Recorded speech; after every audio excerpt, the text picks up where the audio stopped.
Alors, nous allons corriger maintenant les exercices sur la conjugaison des verbes au présent. Donc, je vous ai complété le tableau. Je commente au fur et à mesure comme on le fait habituellement. Donc là, le verbe spielen, c'est vraiment un verbe de base où il n'y a rien d'anormal. Les terminaisons sont conformes à ce qu'on connaît, à savoir ich spiele, du spielst, er, sie, es spielt, wir spielen, ihr spielt, sie spielen. Maintenant, schlafen. Les terminaisons sont normales aussi, mais c'est un verbe irrégulier, qu'on appelle aussi un verbe fort, avec un A, umlaut, qui va venir. Et dans ce cas-là, pour les verbes irréguliers, l'irrégularité n'apparaît que à du et à er, jamais ailleurs. Et jamais au pluriel de toute façon, sauf pour le verbe être, c'est le seul qui est complètement irrégulier du début à la fin. Donc ça va donner ich schlafe, du schläfst, er schläft, wir schlafen, ihr schlaft, sie schlafen. Voilà le verbe complètement irrégulier. Être, ich bin, du bist, er, sie, es, das ist. Je vous rappelle que das ist, c'est comme en anglais it is, it's, hein, donc c'est. Wir sind, ihr seid, sie sind. Maintenant, haben. Alors celui-là a des terminaisons tout à fait normales. Il y a juste un problème avec le B. Ich habe, du hast, er, sie, es, hat. Vous vous rappelez, le B disparaît parce que c'est trop compliqué à prononcer. Du habst et er habt. Donc le B a disparu au cours du temps. Le pluriel est normal. Wir haben, ihr habt et sie haben. Et le dernier. Alors celui-ci n'est pas un verbe irrégulier. C'est pas un verbe fort. C'est, rappelez-vous, un verbe de modalité. Donc les verbes de modalité, on connaît können, on connaît mögen, ich mag, on connaît wissen, ich weiß, et tous ces verbes-là vont avoir deux caractéristiques, les verbes de modalité, changement de la voyelle au singulier et pas de terminaison à ich, pas de terminaison à er.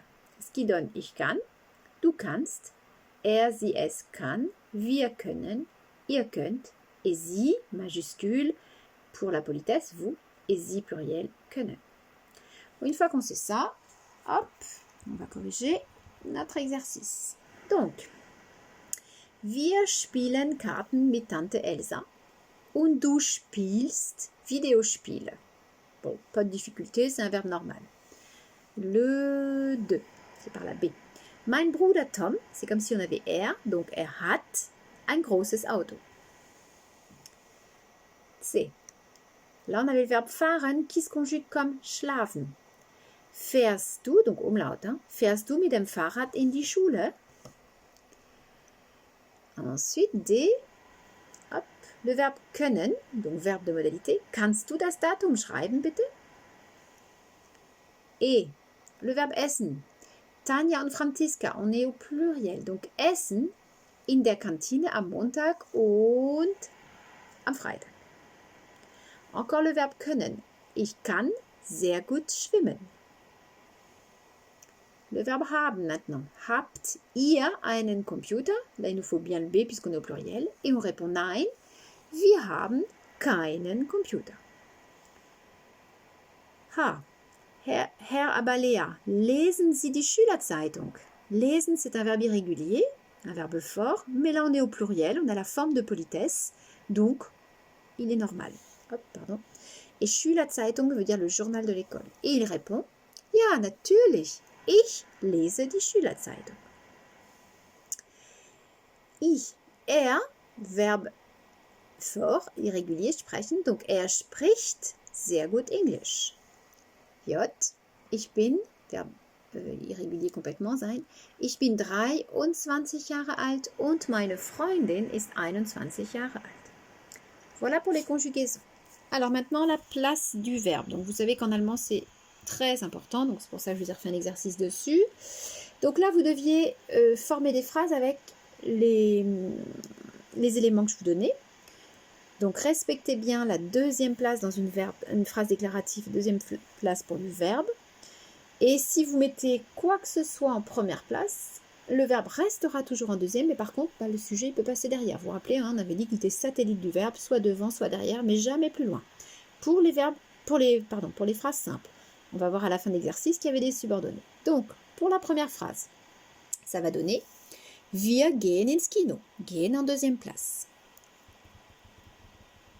Ensuite, Là, on a une phrase un petit peu plus longue, mais toujours un point à la fin. Donc, ça va donner deux possibilités. Soit ich esse 3 Uhr in der Kantine.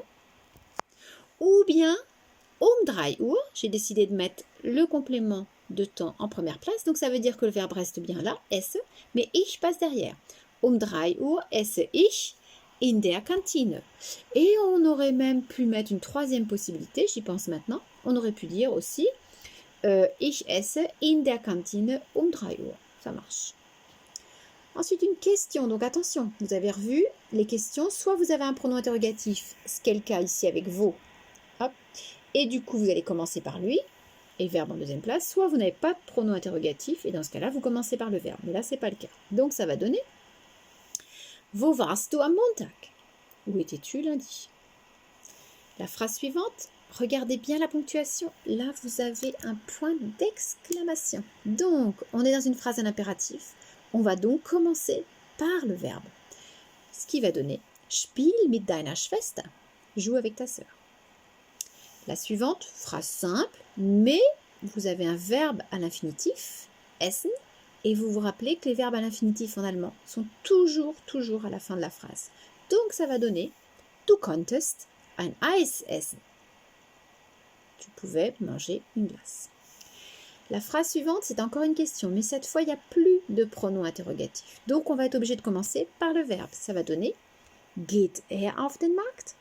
Et rappelez-vous, quand on commence par le verbe, on répond toujours par ja ou nein, comme en français. Viens-tu au marché? Vous êtes obligé de dire oui ou non. Vous pouvez continuer après, mais oui ou non sont indispensables. Deuxième partie d'exercice, vous deviez continuer vos phrases qui étaient des phrases subordonnées. Donc, je vous rappelle, et vous l'avez relu quand vous avez fait votre exercice, que le verbe dans une subordonnée est toujours à la fin de la subordonnée. Toujours.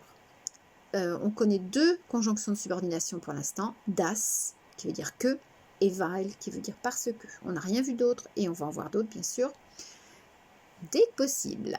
Alors, vous aviez un modèle. Lisa va in Italien avec das et vous deviez terminer vos phrases. Donc, je vous avais mis toujours le début.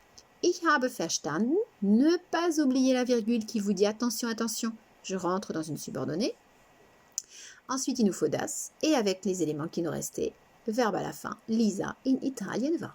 J'ai compris que Lisa était en Italie. Ensuite, donc, hop, c'était plus long. Ich weiß, dass Thomas am 26. April Geburtstag hat. Il n'y a que le verbe qui passe à la fin. Si on enlève le das, regardez, ça donnerait Thomas hat am 26. April Geburtstag. J'ai das, donc le verbe il passe à la fin et je pense à mettre ma virgule. La phrase suivante. Ich bin nicht da, weil ich krank bin. Verbe à la fin, on n'oublie pas la virgule. Je ne suis pas là parce que je suis malade. La suivante. Ich glaube, dass Oma 73 Jahre alt ist. Verbe à la fin. Die Ferien waren geil. Vous vous rappelez, les vacances étaient super. Weil das Wetter toll war. Parce que le temps était super. Voilà. J'espère que ça a été